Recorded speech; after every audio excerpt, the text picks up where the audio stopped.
Good morning, sir. Our topic is about electrical machine. An electrical machine is a device that converts electrical energy, mechanical energy, or mechanical into electrical energy.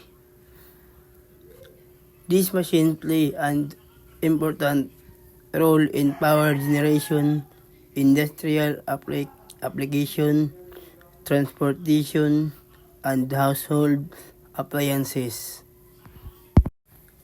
Electrical machines operate based on electromagnetic principle discovered by scientists like Michael Faraday and Nikola Tesla.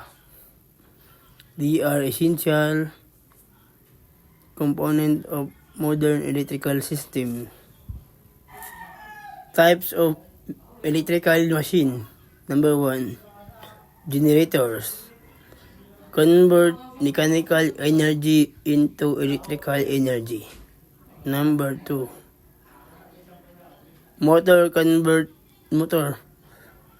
electrical energy into mechanical energy.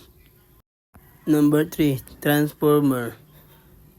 Transfer electrical energy from one circuit to another through electromagnetic induction without changing frequency.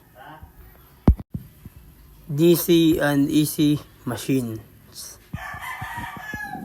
DC machines operate using direct current.